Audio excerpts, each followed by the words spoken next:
এক নাম্বার মাধ্যম কিভাবে আমাদের নিজেদের ভ্রাতৃত্ববোধ তৈরি হবে। এখন তো এই জিনিসটার খুব অভাব। কি বলেন? এখন ভ্রাতৃত্ববোধ আছে? একজন আরেকজনের প্রতি মায়া মমতা আছে? মায়া মমতা কতটা লোপ পাইতেছে। সামান্য সামান্য কারণে একজন আরেকজনকে কি করতেছে? মেরে ফেলতেছে। মেরে ফেলতে দ্বিধাবোধ করতেছে না। এটা শুধু আমাদের এই যে একজন আরেকজনের প্রতি যে ভ্রাতৃত্ববোধ, এটা না থাকার কারণে। আমরা যে মুমিন হিসেবে যে সবাই ভাই ভাই, এই বুঝটা না থাকার কারণে অনেক অরাজকতা, অনেক বিশৃঙ্খলা সমাজের মধ্যে চলতেছে। এক নাম্বার কারণ, এক নাম্বার যেই মাধ্যম যার মাধ্যমে ভ্রাতৃত্ববোধ আসতে পারে, তার মধ্যে এক নাম্বার কারণ হলো সালাম। এক নাম্বার কারণ কি? সালাম। এক নাম্বার মাধ্যম আমাদের নিজেদের মধ্যে ভ্রাতৃত্ববোধ চলে আসবে যদি কয়েকটা জিনিস ফলো করি। তার মধ্যে একটা জিনিস বেশি বেশি সালাম প্রদান করা। কি বলেন? সালামের মাধ্যমে একজন আরেকজনের প্রতি ভালোবাসা বাড়ে না কমে? আচ্ছা, আপনারা সবাইকে এটা পরীক্ষা করে দেখছেন? ভালোবাসা বাড়ে। যার সাথে ভালোবাসা কম, আপনি তাকে সালাম দিয়ে দেখেন না, অটোমেটিক। রসুলের শিক্ষা এটা। আল্লাহ রাব্বুল আলামিন শিক্ষা দিয়েছেন। হযরত আদম আলাইহিস সালামকে সৃষ্টি করার পরে তিনি আদম আলাইহিস সালামকে বানাইছিলেন ৬০ হাত লম্বা করে। আমরা কয় হাত লম্বা? ৩.৫ হাত লম্বা যার যার হাতের। আদম আলাইহিস সালাম কত বড় মানুষটা ছিলেন। তিনি হযরত আদম আলাইহিস সালামকে বলেছেন যে তুমি সালাম দাও, বলো আসসালামু আলাইকুম ওয়া রাহমাতুল্লাহ। হযরত আদম আলাইহিস সালামকে সালাম শিক্ষা দিয়েছেন। কেন? এই সালাম হলো শান্তির বাণী। কিসের বাণী? শান্তির পয়গাম। আরে শান্তির পয়গাম ছাড়া আমরা চাই খালি শান্তি। শুধু কি চাই? শান্তি চাই, শান্তি চাই। আমরা অশান্তি দূর হোক, শান্তি আসুক, এটা স্লোগান দেই। শুধু কি স্লোগান দিলেই হবে নাকি কিছু মাধ্যম আছে এগুলো আমাদের ফলো করা দরকার? এক নাম্বার যেটা, সেটা হলো সালাম। এই সালাম প্রসঙ্গে আল্লাহ রাব্বুল আলামিন কোরআন কারীমের মধ্যে কি বলছে দেখেন।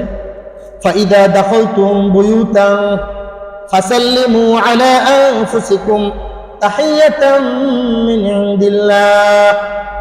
আল্লাহ রাব্বুল আলামিন বলেন, ও মুমিন, ইদা দাখালতুম বুয়ুতান, যখন তোমরা ঘরে প্রবেশ করো, নিজের ঘর হোক অন্য মানুষের বাড়িতে হোক, ফাসাল্লিমু আলা আনফুসিকুম, তখন ওই বাড়িতে যারা আছে তাদেরকে সালাম প্রদান করো।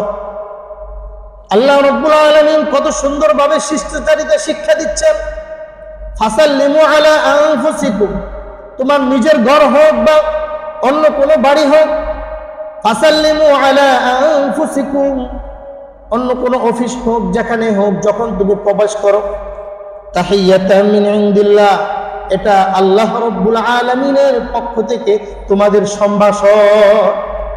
একে অপরকে তোমরা যে সম্ভাষণ জানাবে, শুভেচ্ছা জানাবে, সেটা কিসের মাধ্যমে?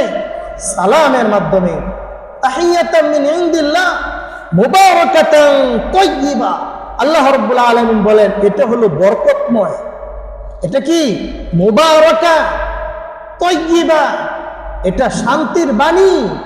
তুমি যখন একটা বাড়িতে গিয়ে সালাম দিবে, কেমন যেন তুমি এই বাড়িতে শান্তির পয়গাম পৌঁছায় দিবে।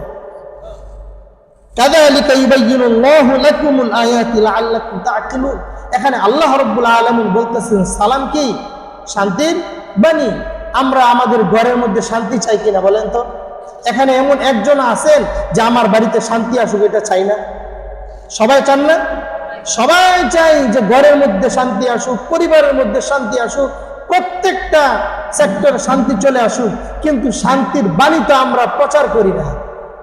ঘরের মধ্যে গেলে নিজের বিবিকে সালাম দেয় এরকম কয়জন আছে? হাত তুলে দেখাইতে পারবেন? এখানে যদি 200 মানুষ থাকে, এর মধ্যে কি 150 মানুষের সালাম দেয় মনে করেন? 4-5 জন পাওয়া যেতে পারে। এরকম হালত হয়ে গেছে, বিবিও বলবে ঢং করতে আসে, সালাম দেয় আবার। এটা কি ঢং করার কোনো বিষয়? বিবির উচিত আপনাকে সালাম দেওয়া, আপনার উচিত বিবিকে সালাম দেওয়া। এটা সালাম হলো শান্তির বাণী। রাসূল করিম সাল্লাল্লাহু আলাইহি ওয়াসাল্লাম বলেন, যখন একটা পরিবারের মধ্যে বেশি বেশি সালাম বিনিময় হবে, অটোমেটিকলি আল্লাহর পক্ষ থেকে শান্তি চলে আসবে। আমরা তো শান্তি জায়গা মতো খুঁজি না, শান্তির স্লোগান দিতে রাজি, কিন্তু শান্তির জন্য যে শান্তির পয়গাম, আসসালামু আলাইকুম ওয়া রাহমাতুল্লাহ, যাকে চিনো যাকে চিনো না সবাইকে সালাম দাও, এই যে রাসূল করিম সাল্লাল্লাহু আলাইহি ওয়াসাল্লামের নির্দেশ কয়জনে পালন করি বলেন? ভ্রাতৃত্ববোধের এক নাম্বার, ভ্রাতৃত্ববোধ জাগ্রত হওয়া এক নাম্বার মাধ্যম কি বললাম? সালাম। ভ্রাতৃত্ববোধ এসেছিল সাহাবায়ে কেরাম রাদিয়াল্লাহু তাআলা আনহুদের মাঝে। 5টা কারণ বলেছিলাম, উল্লেখ করা সম্ভব না। তো সাহাবায়ে কেরাম রাদিয়াল্লাহু তাআলা আনহুম দেখাই দিয়ে গেছেন ইয়ারমুকের যুদ্ধে। হযরত ওমর রাদিয়াল্লাহু তাআলা আনহুর খেলাফতের সময় ইয়ারমুকের যুদ্ধের ঘটনা আপনারা জানেন না? ফাজাইল আমলের মধ্যে বিখ্যাত শাইখুল হাদিস আল্লামা জাকারিয়া কান্দুলবী রহমতুল্লাহি আলাইহির লেখা ফাজাইল আমল অত্যন্ত গুরুত্বপূর্ণ একটা কিতাব সাধারণ মানুষের জন্য। ফজিলতপূর্ণ অনেক হাদিস এখানে আছে। ওইখানে এটাও আছে যে ইয়ারমুকের যুদ্ধের ঘটনা আছে। ইয়ারমুকের যুদ্ধে সাহাবায়ে কেরাম রাদিয়াল্লাহু তাআলা আনহুমের একটা ঘটনা এরকম আছে যে ভ্রাতৃত্ববোধ কাকে বলে এটা দেখাই দিয়ে গেছেন। আমরা তো সুযোগ বুঝলে, সুযোগ পাইলে আরেকজনকে মানার জন্য চেষ্টা করি, ঠিক না? কিন্তু সাহাবায়ে কেরাম রাদিয়াল্লাহু তাআলা আনহুম তারা মরতে মরতেও আরেকজনকে বাঁচানোর জন্য চেষ্টা করে গেছেন। ইয়ারমুকের যুদ্ধের সময় অনেক সাহাবায়ে কেরাম তারা আহত হয়ে গেলেন। যখন যুদ্ধ প্রায় শেষ, একজন তিনি 1 মশক পানি নিয়ে বের হলেন। এই নিয়তে বের হয়েছেন যে যুদ্ধক্ষেত্রে গিয়ে দেখি যারা এখনো পর্যন্ত শাহাদাত বরণ করে নাই, অসুস্থ হয়ে পড়ে আছে, আক্রান্ত হয়ে আছে, জখম অবস্থায় আছে, তাদেরকে একটু পানি পান করাবো। এই মন মানসিকতা নিয়ে তিনি বের হলেন। বের হয়ে কিছু দূর যাওয়ার পরে তিনি দেখেন একজন যোদ্ধা, তিনি অত্যন্ত কাতর কণ্ঠে বলতেছেন, আমাকে পানি দাও। হাতের মধ্যে যেহেতু পানির মস্ক ছিলেন, এদিকে তিনি মুমূর্ষু অবস্থায় আছেন। তিনি দৌড়িয়ে তার কাছে গেলেন। দৌড়িয়ে তার কাছে যাওয়ার পর তার কানের মধ্যে একটা পাশ থেকে আওয়াজ আসলো, আরেকজন পানি বলে চিৎকার করলো। ওই যে মুমূর্ষু ব্যক্তি, প্রথম মুমূর্ষু ব্যক্তি, তিনি বলতেছেন, হয়তো আমার চেয়েও বেশি পিপাসা তার লাগতে পারে, এই মুহূর্তে আমার পানি পান করা লাগবে না, তুমি আগে তার কাছে পানিটা নিয়ে যাও।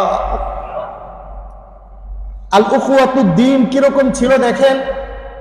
সাহাবায়ে কেরাম, তাবিঈন, তারা মৃত্যুর মুহূর্ত পর্যন্ত অপর ভাইকে প্রায়োরিটি দিয়ে, অপর ভাইকে প্রাধান্য দিয়ে কিভাবে আরেক ভাইয়ের নিকট পানিটা দিয়ে দিলেন। দ্বিতীয় ব্যক্তির কাছে গেলেন, পানি পান করাবেন। পাশ থেকে আরেক ব্যক্তি ইশারার মাধ্যমে পানি চাইল। দ্বিতীয় ব্যক্তি তিনি বুঝতে পারলেন সে পানি চাইছে, তিনিও পানি পান করলেন না। তিনি বললেন, ওই যে ইশারার মাধ্যমে পানি চাইতেছে তার কাছে পানিটা নিয়ে যাও। তার কাছে দৌড়িয়ে গেলেন। বর্ণনাকারী বলেন, আমি যখন ওই ভাইয়ের কাছে পৌঁছলাম, পানি নিয়ে পৌঁছার আগেই দেখলাম তিনি শাহাদাত বরণ করে ফেলেছে। পানি পার করাইতে পারলাম না। মনের মধ্যে দুঃখ নিয়ে দ্বিতীয় ব্যক্তির কাছে আবার দৌড়িয়ে আসলাম যে সেও তো পানি পান করতে চেয়েছিল, তাকে একটু পানি পান করাই। এই দ্বিতীয় ব্যক্তির কাছে এসে দেখি তিনিও দুনিয়ার মায়া ত্যাগ করে চলে গেছে। দ্বিতীয় ব্যক্তিকেও যখন পানি পান করাতে আমি ব্যর্থ হলাম, দৌড়িয়ে আমি প্রথম ব্যক্তির কাছে আসলাম। প্রথম ব্যক্তির কাছে এসে দেখি তিনিও আর দুনিয়াতে নাই, তিনিও দুনিয়া থেকে বিদায় হয়ে গেছে।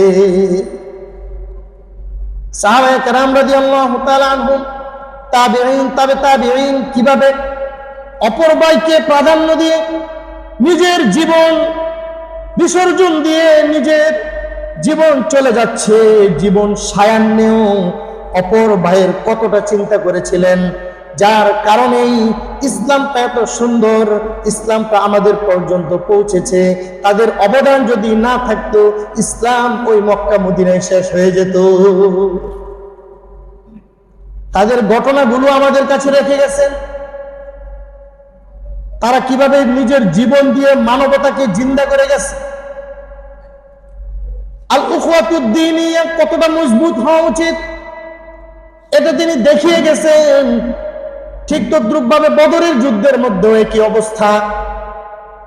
যুদ্ধের ময়দানে দেখা গেছে মুসলমান ছেলে বাপ কাফের সামনে চলে আসছে তরবারির সামনে, তিনি একটিবারের জন্য চিন্তা করেন নাই তিনি আমার জন্মদাতা বাবা, মুহূর্তের মধ্যে তিনি তরবারি চালায়া দিছে।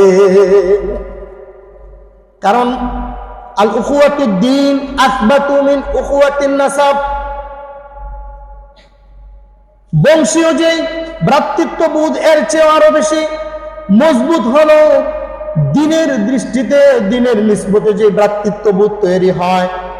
সাহাবায়ে কেরাম রাদিয়াল্লাহু তাআলা আনহুম দেখিয়ে দিয়ে গেছেন যে দিনের নিসবতে একজন আরেকজনের সাথে কিরকম সম্পর্ক মজবুত করা লাগে, কিরকম মজবুত হলে দিনের বিজয় তারা ছিনিয়ে আনতে পেরেছিল। আল্লাহ রাব্বুল আলামিনও এটা বলে দিয়েছেন, রুহামা বাইনাহুম তারাহুম রুকআ, রুহামা বাইনাহুম, যে তাদের মধ্যে কিরকম দয়ার সম্পর্ক ছিল এটা আল্লাহ রাব্বুল আলামিন এই সূরার মধ্যে জানিয়ে দিয়েছেন। এবং সূরা সফের মধ্যে জানিয়ে দিয়েছেন কান্নাহুম বুনিয়ানুম মারসুস। এবং এই যে আমি যে আয়াত তেলাওয়াত করেছিলাম যে ইন্নামাল মুমিনুনা ইখওয়াতু ফাআসলিহু বাইনা আখওয়াইকুম, এই আয়াতের উজ্জ্বল দৃষ্টান্ত সাহাবায়ে কেরাম তাবেঈন তারা আমাদের সামনে রেখে গিয়েছিলেন। তো ভ্রাতৃত্ববোধের জন্য একটা মাত্র যে কারণ আমি উল্লেখ করেছি যে সালাম, এই সালামের প্রচার প্রসার বেশি বেশি করবো তো ইনশাআল্লাহ। হাদিসের মধ্যে এসেছে যে কোনো মানুষ জান্নাতে প্রবেশ করতে পারবে না মুমিন হওয়া ছাড়া। কি ছাড়া? মুমিন হতে হবে। আর একটা মুমিন ততক্ষণ পর্যন্ত পরিপূর্ণ মুমিন হতে পারবে না যতক্ষণ না পরস্পরের মধ্যে তাদের সম্পর্ক ভালো হয়, ভালোবাসা হয়, পরস্পরের মধ্যে ভ্রাতৃত্ববোধ তৈরি হয়। আর ততক্ষণ পর্যন্ত পরস্পরের মধ্যে রাসূল করিম সাল্লাল্লাহু আলাইহি ওয়াসাল্লাম বলেন, আলা আওয়ালা আদুল্লুকুম, আমি কি তোমাদেরকে বলে দিব না যে পরস্পরের মধ্যে ভালোবাসা কিভাবে তৈরি হবে? সাহাবায়ে কেরাম বললেন, অবশ্যই বলে দেন। রাসূল করিম সাল্লাল্লাহু আলাইহি ওয়াসাল্লাম বলেন, আফশুস সালাম, বেশি বেশি পরস্পরের মধ্যে সালাম বিনিময় করো। তাহলে কি হলো? সালাম বিনিময় যদি বেশি বেশি করা হয়, পরস্পরের মধ্যে ভালোবাসা তৈরি হবে, ভ্রাতৃত্ববোধ তৈরি হবে, ঐক্যবদ্ধতা তৈরি হবে। আর এটা যদি তৈরি হয় তাহলে পরিপূর্ণ মুমিন হওয়া যাবে। আর মুমিন যদি হওয়া যায় তাহলে জান্নাতে প্রবেশ করা যাবে। তাহলে কেমন হলো? এই সালামটা আমার জান্নাতে যাওয়ার কারণ হয়ে যাচ্ছে। এজন্য ইনশাআল্লাহ আমরা আল্লাহ রাব্বুল আলামিনের যেই নির্দেশ সূরা হুজুরাতের 10 নম্বর আয়াত, এই আয়াতের আলোকে যে আলোচনা আমরা আজকে শুনলাম করলাম, আমরা প্রত্যেকেই এর উপর আমল করার জন্য চেষ্টা করব ইনশাআল্লাহ। আল্লাহ সুবহানাহু ওয়া তাআলা আমাদেরকে